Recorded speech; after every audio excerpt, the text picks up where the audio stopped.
edge of reality lies a story of ultimate conquest, a story of war and friendship, a story of a love that can never be, and a hatred that always was.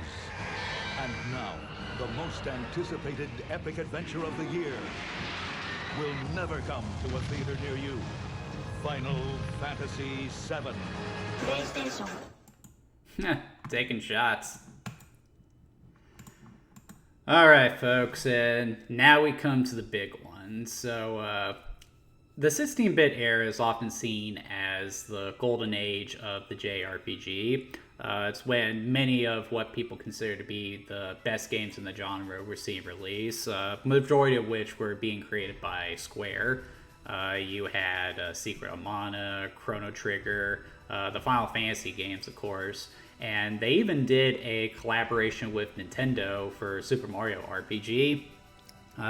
Because they had developed such a good working relationship with Nintendo, Square had plans to make their next game, Final Fantasy VII, for the Nintendo 64.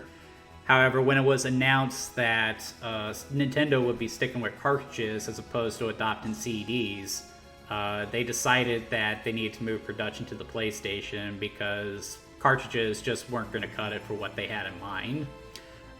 They would crank away on the game for a few years, and when it came out, it quickly became probably the biggest thing ever. Final Fantasy VII was an enormous hit in its day, not just in Japan, but in the United States too. And to this day, it's still one of the most influential video games ever released.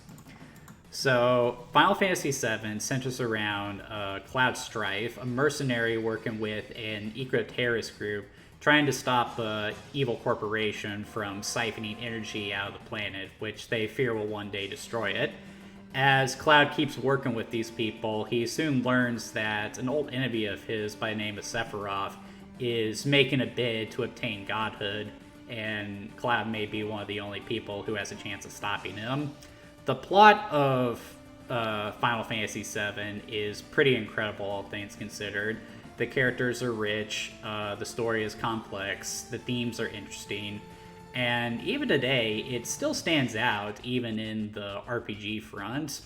I gotta be honest, though, it's not really a story that appeals to me. There's just a lot about it that I find a little long-winded and preachy, but I can definitely see why so many people get into it. It's a really good story. It's just not something that, I particularly get into. I'm also not a big fan of the graphical presentation. Now, in regards to the art style, I think this game looks incredible. It actually differs a great deal from other Final Fantasy games that were coming out at the time. It's very industrial with its setting.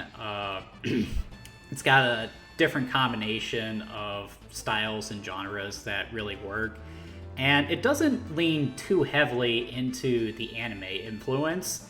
Particularly in regards to its character designs, though they definitely have an anime vibe to them. It's subdued enough to where it would appeal to a Western audience a bit more.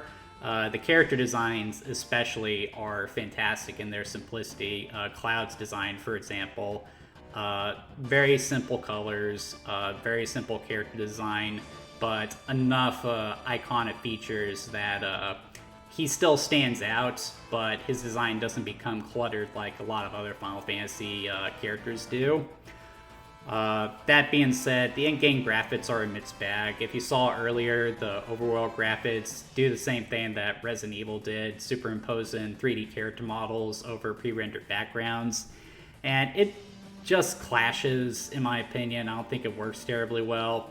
And you also notice that the character models are different on the overworld than they are in the battle menu.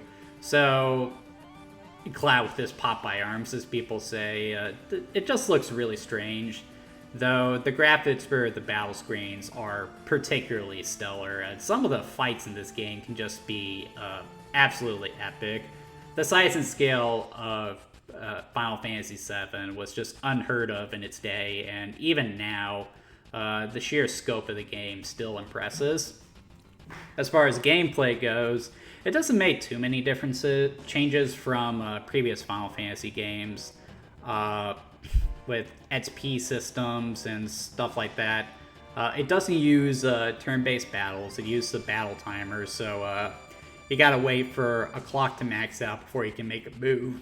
And I'm not a big fan of that. You guys know, for this kind of game, especially where you don't have the option to dodge, I prefer a turn-based system. But, you know, it's still fine.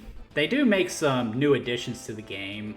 For starters, there's a new materia system, which allows you to equip elemental items to certain characters, which can beef up certain abilities and attacks, adds more to the customization. And there's also the limit break system, where you have a separate meter that fills up as you make attacks, and once it's full, you can unleash more powerful attacks. There's a lot of complexity to the game in its battle system, and it still holds up pretty well today. Again, it's not something I particularly get into, because at the end of the day, it really just comes down to numbers.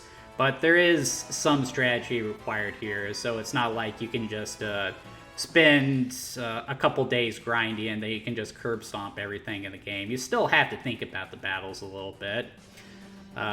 There's also a lot of meat on the bones with this game. Lots of story, lots of contents. I mean, it's just a huge game on all fronts. Even by today's standards, it's still massive. Final Fantasy VII was enormous in its day, and a lot of people point to this as the point where RPGs stopped being a niche genre in Japan and finally broke into the mainstream, you know, where they could actually do the same numbers as something like Super Mario Bros. Or The Legend of Zelda. It's following Final Fantasy VII, Square would release just about every Final Fantasy game in the United States. However, a lot of people agree that there was never a game that lived up to Final Fantasy VII. I can't really comment on that because I'm still picking my way through the Final Fantasy games. In fact, this was actually my very first Final Fantasy game, so I don't know how well this compares to the rest of the series, but this was pretty good. I mean, it definitely lives up to its reputation. There are some people out there who think that Final Fantasy VII is a little overrated, but compared to what I play, this is still pretty top tier in my opinion. So if you're a fan of RPGs, I feel like this is required viewing, so make of that what you will. That's going to do it for this one, guys. Be sure to join me in the next video as we continue on with the PlayStation Retrospective.